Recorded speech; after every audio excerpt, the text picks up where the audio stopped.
and thank you for joining me for the Vampire Talk Show. I'm your host, Valaine. Val to my friends. My roommate discovered my coffin under the concrete floor of the basement in her new house, and woke me up from a 100-year nap.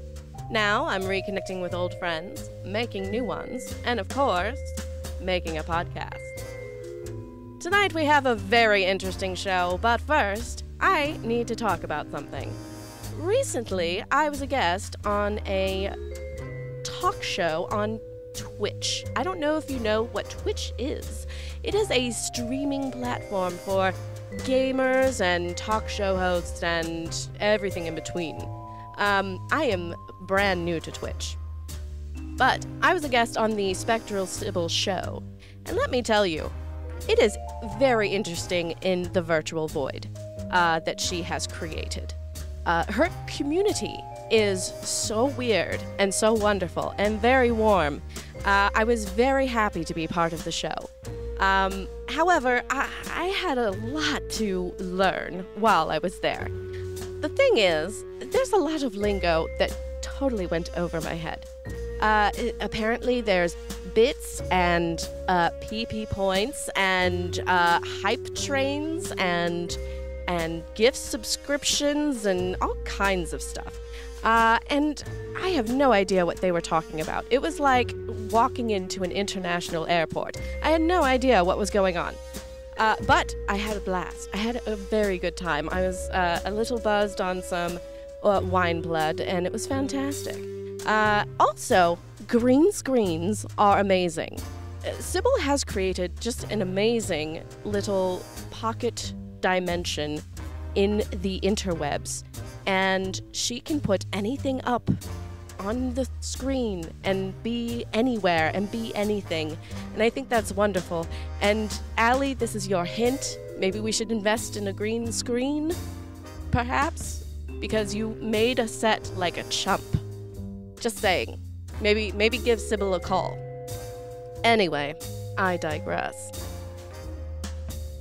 Let's get on with the show, shall we? My guest tonight is actually a frequent visitor to this household. He is a sleep paralysis demon who has tortured Allie on occasion.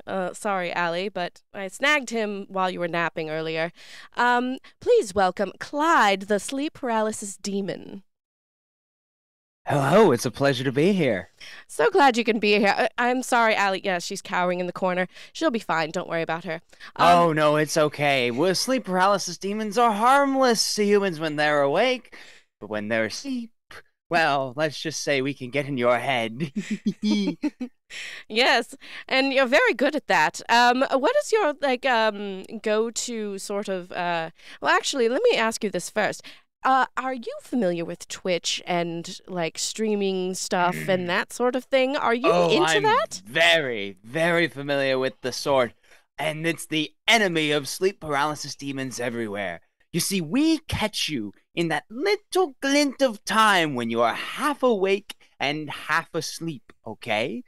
But when you're staring at your mobile device, it's impossible for us to catch you there, because one moment you're staring at the screen ever so blankly, and the next you're asleep. Can't stand it, and you're poking the buttons to donate the bits to the streamers that you'll never meet. Ugh. And it hurts because I'm right in front of you, and you just, you hit the bits, and it bothers me. It hurts. It really does. Oh, yes. No, that sounds terrible. Well, humans are the worst when it comes to... Humans are the worst. Indeed. So do you have a Twitch platform or a streaming service, or do you subscribe to anybody? Oh, no. No. I stay far away from technology and gizmos. Well, really, my only streaming service is streaming my consciousness directly into your brain as you're trying to fall asleep. I just sort of brood in the shadows, the inky shadows of whatever room I am called to. Yes, I don't know if listeners know this, but sleep paralysis demons are actually kind of an offshoot of like changelings or skinwalkers or what word am I going for here? transformations, like your Hallucinations? hallucination. Basically, they can change their form to whatever they wish, and usually Oh, it's what you yes. fear. Do you have a go-to form that you like to take in order to really nail someone when they're just going to sleep or just waking up? People are often intimidated by height. And naturally, I'm not the tallest person. You can't tell over the radio, of course, but I love shifting into something tall and lanky and twig-like, Mm. gangly, for instance. While I do stray away from technology, I do take great inspiration from Jack from The Nightmare Before Christmas. Have you heard the film? Yes? Yes, I have heard, and I've actually seen it too. Yes. Yes. Mhm. It's just that sort of skulking nature, except I hide on your walls and glue myself to them almost. Second favorite is taking the element of surprise, of course, and shifting into something like a jacket on a coat hanger. That Ooh. weird shape in the corner that vaguely resembles a thing, Oh, but you yes. can't tell if it's a thing or a thing? Yes. No, you can't tell if it's a thing or another thing. No. Indeed. Yes, actually, Slender Man, I think, has made people Mm. quite afraid of the tall and gangly sort. Which, I feel bad for basketball players because they must give everybody such a fright. Um, Oh. but, they make enough money to, not care. Anyway, It's the muscles that help people, when they're tall and skinny, it's very unnerving. But when they're tall yes. and muscular, think, oh, yes, they've been hitting the gym. It's fine. Indeed, indeed. So when you're not petrifying people in their slumber, what kind of things do you get up to? Do you have any hobbies? Oh, well, it's funny you should ask. You see, sleep paralysis demons, oddly enough, rely on sleep. Hmm. It is important for us to get our full 8 hours because, well, we have to stand stare for hours at a time. And Mm. when people are dreaming, they can be dreaming for a day, but only sleeping half an hour. So it's very important for us to just get our rest. I do love a good book or a movie or anything like that. Nothing extraordinary. Hmm. Just typical relaxation. I used to meditate, but I found myself falling asleep more often than not peacefully, and I was missing my calls, so I wouldn't get to the bedroom in time, and, well, then the person would actually fall asleep and I'd miss my cue. Oh, yes, that's a shame if you to miss a cue. That's always quite embarrassing if you ask me. Um, so, do you have any fears? I always have this question, especially with cryptids and ghosts and such, that their livelihood is based on and striking fear into the hearts of humans. But what scares you? NyQuil PM. Drugs that make people go to sleep. It is unnatural and uncanny, and I do not appreciate it. Oh yes, I imagine a NyQuil coma is the only thing that is the bane of your actual I can't existence. I can't work. It's impossible. Now, energy drinks, on the other hand, I'm quite a fan of. I've been known once or twice to slip a little bit of rain energy drink into somebody's water just to spike them for the night. It makes it a little easier to find that window of time where they're asleep and awake. Oh yes, no, that's actually a sinisterly great idea. Hmm. Is giving energy drinks to people who suffer. So let me ask you this: not everybody has a sleep paralysis demon. So I know that you are assigned to Allie, and you have other people that you scare regularly. But why her and not someone else? Well, we pick the easiest targets, those who overthink at night, okay? And Allie having to run this wonderful show of yours, but she's got a lot of on her plate in the night and during the day, and, well, it's just very, very easy to slip into her mind while she's thinking about something else. I deal with a lot of lawyers and people who have to think about their cases, or anything that it requires too much thought. A teacher, anybody. Children sometimes are not the easiest targets that you'd think, because once they're set for bedtime, they're set for bedtime. There's no waking them up. Mm-hmm.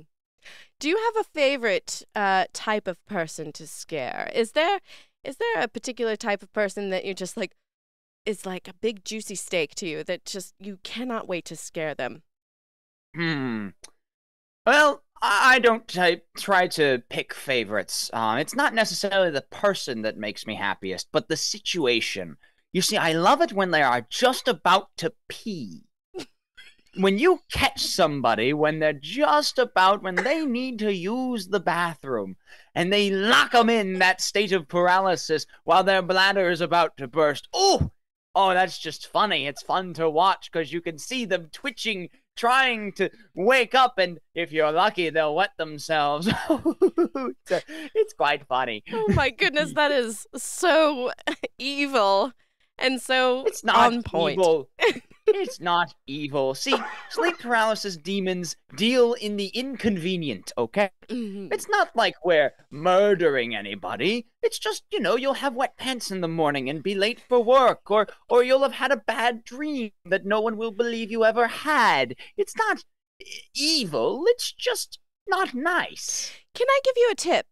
If you're really into making humans wet themselves, there is an easier alternative. Do you know the warm water trick? The warm water trick? Yes. Oh, I don't believe I do. So the warm water trick, all you got to do is get a bowl of warm water, and you stick the person's hand in the water, and apparently it makes them urinate themselves.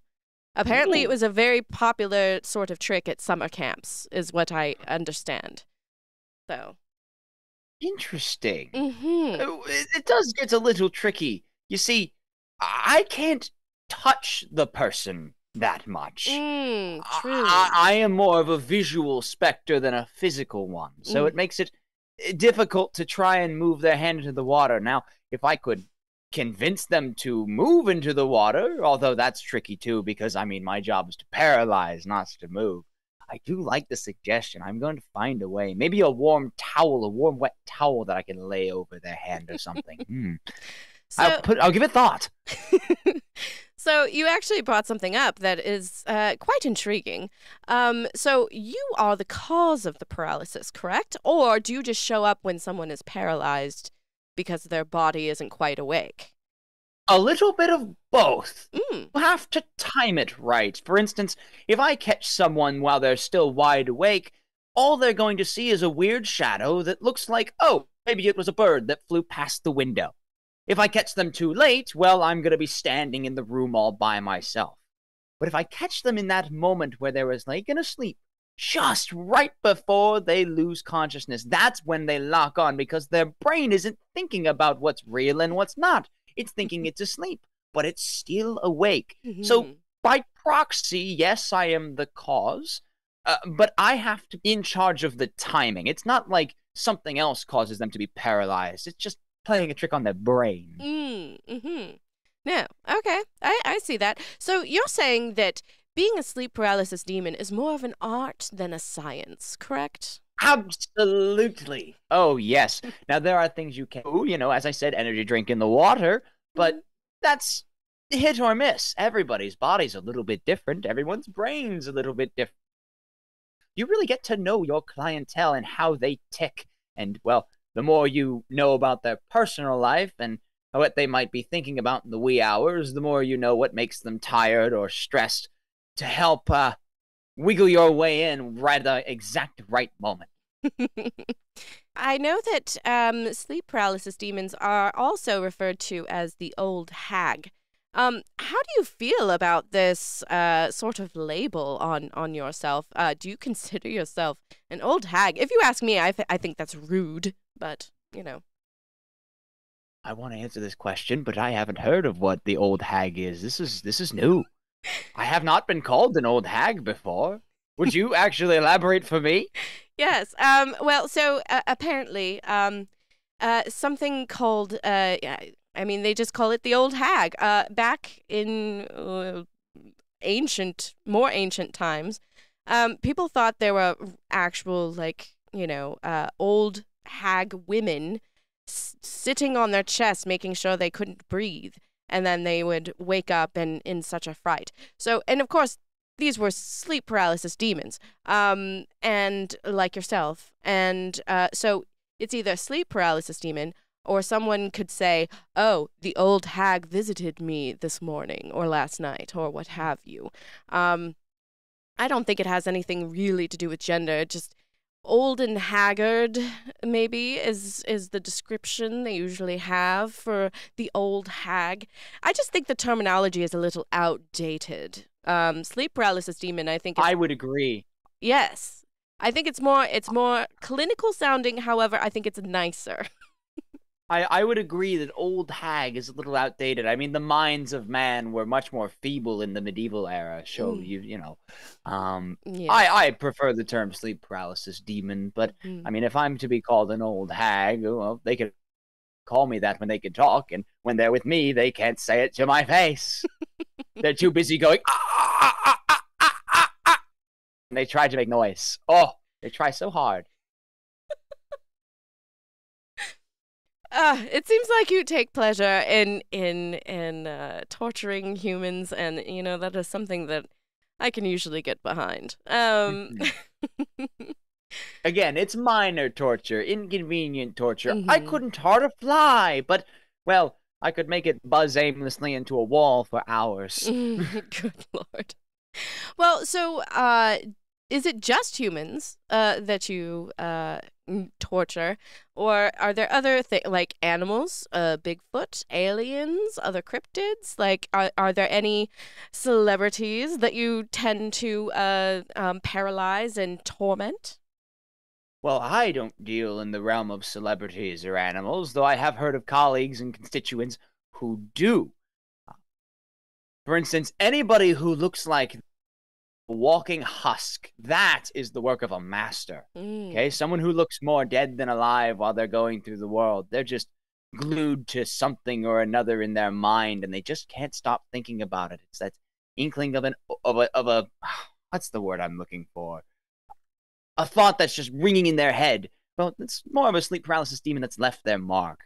In terms of celebrities, well, the ones that stay up the latest tend to, go to bed the earliest, and yeah.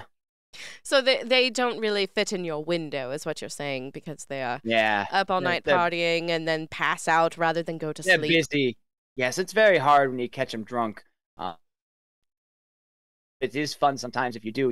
You'll turn into a very wiggly version of yourself. They'll just be confused, but they'll blame it on the hangover the next morning. They won't actually take it too seriously. So, do you rub elbows with other kinds of demons, like demons from hell, possibly Jersey Devil, or anything like that? Sure, one demon, all demon. We just, it's nice to hang out with others and hear their stories. A lot of them don't understand my work since it isn't in nature terribly sinful. It's again casual tormented and so forth. Where they're doing the serious work, the damnation of the infidels and so forth, and that's important doing, but. It's just not my speed. I really like to make sure that people feel alive once they wake up in the morning, because they go, oh, that was scary, but then they move their lives, maybe more tired or burdened by something or another than before, but at least they feel a little bit more alive than dead. That's interesting. I kind of like that whole spin on it, where it feels like you're really giving people a taste of mortality, and that might drive them to do something that they wouldn't normally try to do, and you kind of remind them to live every moment as if it's their last. Like when you have a near-death experience, things taste better, and the moon is brighter and everything. So I think that's actually kind of nice of sleep paralysis demons. That what? Did I say something wrong? Well, you called me nice. I mean, The role of being a sleep paralysis demon is rarely complimented. I'm just frazzled, is all. But yes, I suppose that's nice. That makes me. Oh, I'm so Maybe sorry. my second greatest fear is being nice. There you go. Um, terribly sorry, friend. I won't call you nice anymore. Oh, it's okay. Yes, no, you're totally mean, torturous, and sinister. Is that better? Mwah. Yes. Well, my friend, I'm so glad you're on the show. I know Allie is not, but she'll deal. Sorry, Allie. I'll see you later tonight. But now we're going to get into some paranormal gossip. So as of this recording, today, in Paris, France, at the Moulin Rouge, the blades of the famous windmill have blown off. Now, it happened around 2 a.m., and nobody was on the street. So luckily, no one was harmed. However, everybody thinks that it was due to age of the building because it has been around for 135 years. And also wind. Climate change might be a factor. We don't know. But someone does know, and that's me, because I am the gossip columnist of the centuries. So, what actually happened was that North Wind and South Wind got into a huge argument. A barn burner of an argument. They were arguing over the existence of windmills all over the world, and they were saying, no, I'm responsible for why this one turns, and I'm responsible why this one turns. So Southwind got very, very overzealous and just blew off the blades of the Moulin Rouge windmill. So that is the word on the street. That is what I heard. Hermes actually was my source for this. He said that I could name him. So Hermes was like, yes, North and South Wind got into it last night, and then boom, like it just kind of happened. And if you ask me, I would say that the South Wind was probably getting crunk on pollen because it's all over in the air, and we know that pollen really screws them up. So, are you familiar with the Moulin Rouge or the winds or anything? I'm not familiar with the Moulin Rouge, but I can understand the territorial nature of the winds. I mean, sleep paralysis demons operate on a similar nature, okay? We have our own clientele. We have our people. We know them. So when another sleep paralysis shows up and does something totally different that isn't our usual routine, it bothers us quite a bit. I would argue that I get along with other demons better than sleep paralysis demons because I don't always agree with their methods of work and they don't always agree with mine. So the winds probably have it out for each other. They are in disagreement of each other's methods. I can see that completely. Have you ever snaked a client away from a demon, or are you the victim of having a client snaked from you? A little bit of both. An eye for an eye makes the whole world go blind, I usually say. But when it comes to sniping clients, yes, I had one time where this particular victim, they were elderly, okay, and my the sleep paralysis demon that was working on them was starting to get a little tired and just sort of waiting for them to die, okay. And well, I wouldn't say I took matters into my own hands to finish the job, but let's just say I accelerated the rate of a heart attack. Oh my goodness. So you snake them away for good, then, is what you're saying. Well, no. This was a couple of times just to really scare her a little more than this other person had. I'd had a run-in. Her name was Ethel. She was lovely. Oh, Ethel. Yes, Ethel. And she was quite lovely, but her former paralysis demon was just getting bored of her. And that's unfortunate. You know, every client deserves fair treatment. So I went in and I inconvenienced her a little bit more. You know, the nurses often had to get called in. It looked like she was having mild seizures, all that stuff. And eventually it just got to her old body, and that was that. So I think about her often. Oh, yes. So she's no longer with us, or? No longer with us, unfortunately. Well, R.I.P. Ethel. We will miss you. We will miss her dearly. If you have a bit of gossip, a misconnection, or a personal sad to share with the show, please email thevampiretalkshow@gmail.com or slide into my DMs on Twitter, Facebook, Insta, or, TikTok for who knows how much longer. Thank you so much, Clyde, a sleep paralysis demon, for being on the show, and I hope you will return. I mean, you're welcome to come by anytime that you're here to scare Allie. So this has been an absolute delight, and I would love to. We'll share a cup of non-spiked water. Yes, no rain energy drink in it. Just us. Well, that's all for the show tonight, kiddies. And remember, embrace the dark, the strange, and unusual. It just may embrace you back. Thanks to Taylor Martin for being our guest today. You can find him at various shows at Act Black Box Studio in downtown Hagerstown, Maryland. Please visit actforall.org. Please consider becoming a Patreon member of the show. You can be a Baby Bat Sticker Club member where you get stickers every month, or you can be a Tarot Speakeasy member where you can get a tarot reading and tarot cards sent to you every month. Please subscribe on patreon.com/thevampiretalkshow. This has been an Opus Nox Media production. To find out more, go to opusnoxmedia.com.